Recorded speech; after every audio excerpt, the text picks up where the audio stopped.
This is HawkZombie, and this is what I think of Geiken.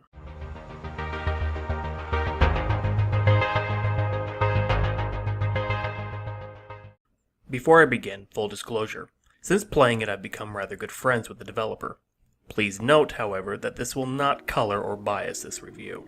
Geiken was developed by Orgaya using the RPG Maker VX Ace engine. It is an ABS fighting system, there are no random encounters, and all the battles take place on map.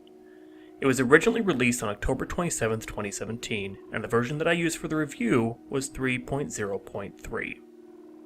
Here is the description taken from the game's listing on rpgmaker.net.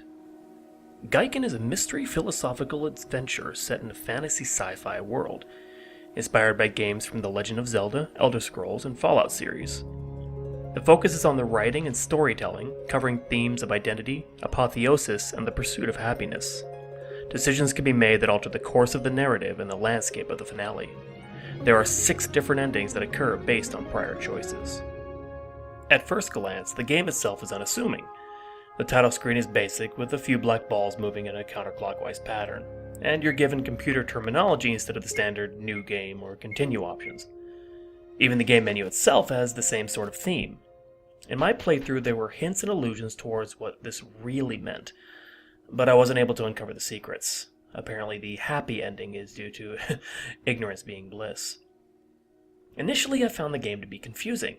There were rather cryptic messages and grayscale versions of the exact areas you had to go through, and at first I thought they were merely extreme hand-holding, guiding you to your next destination without fail. Yes and no. One thing that makes this review somewhat difficult is the story. If I talk too much about it, it can give away the clever twists and turns the developers painstakingly created.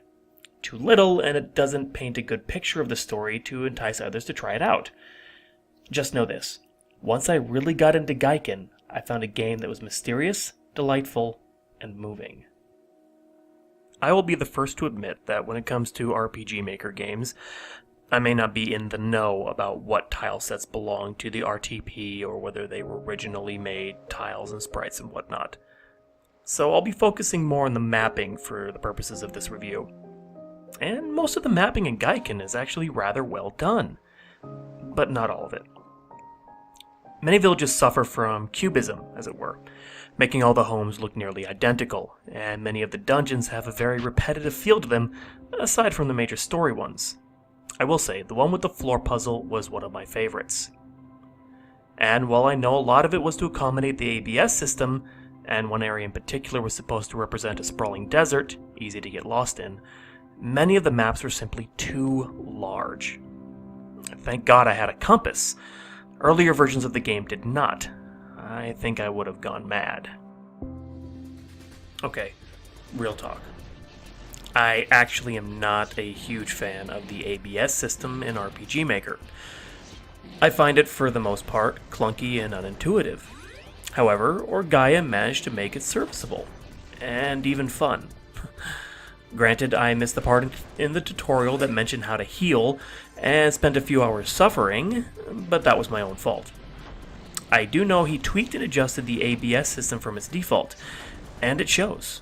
Combat is fast and furious, and rarely did it feel the enemies were cheap. Some of the movement was a little clunky, but it's the limitation of the ABS system itself, and not a representation of the game. The story and the writing in Geiken is really its bread and butter. Basically, the gameplay itself is merely a delivery system for one of the most intelligently written and carefully crafted stories I've ever had the pleasure of interacting with. What surprised me was that when I thought things had been figured out, a new twist would occur. Often with games such as these, however, the twists either feel predictable or merely tacked on to give a feeling of, "Oh no, not that!" Okay, example. You encounter a final villain, only to discover that no, he was controlled by this other brand new villain. In Geiken, the twists and turns make sense, but only if you pay attention. It is a game that relies heavily on the narrative, and I realized early on that if I didn't listen carefully and closely, I'd miss major story elements. And in a game like this, knowledge is power. Another concept I enjoyed: choice mattered.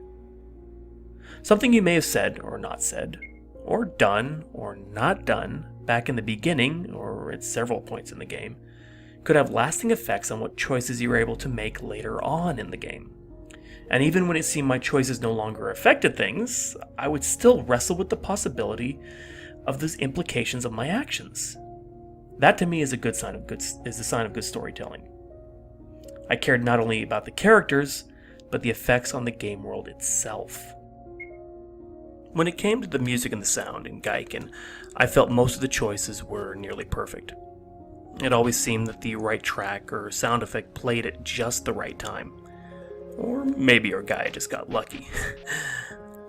Either way, it was well done and only built on the atmosphere of the game. A lot of the tracks were reused for dungeons and overworld areas, so it did get a little repetitive. But I find that is a problem for most RPG Maker games, and hell, games in general. Okay, just listen to this section taken from the Cursed Woods area, which you get to fairly early on in the game.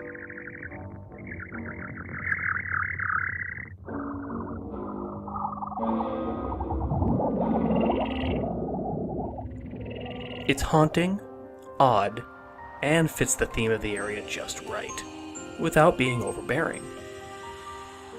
The only bad thing I would have to say about the music choice is that it was obvious when a song selection wasn't a looping piece of music.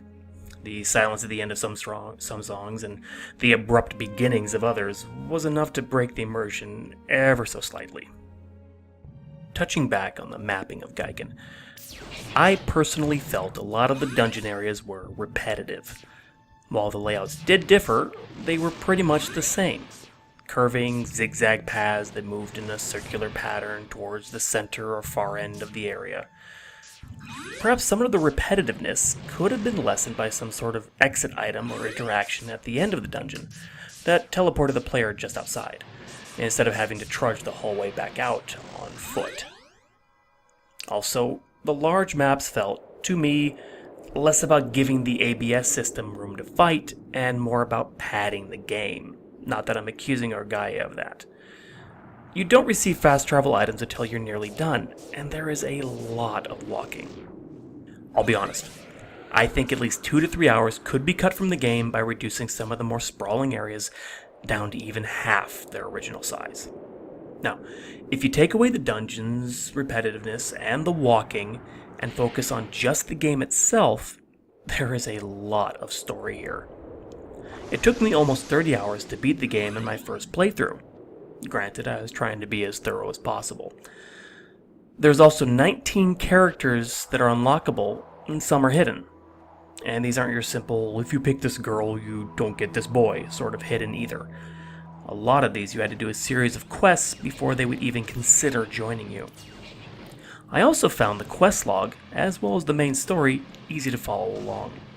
Rarely did I ever feel lost, aside from whatever twists were happening in the narrative, or wonder what the hell do I do now. All in all, I felt there was a wealth of things to do, both with the main story and the extras. Almost too much, but not quite. So, do I recommend this game, or do I tell you to give it a hard pass? Since Geiken is free, I say this is a must play. Hell, even if this cost money, I would still recommend it as a must play. However, I do have a caveat. You need to be patient for the story to blossom. A lot of it is hidden away and is slowly revealed a bit at a time. But once you get to the real meat of this gem, it will have been well worth the wait. Play this game, especially if you're a fan of games with lots of twists, turns, and choices that matter. This has been HawkZombie. Thanks for listening.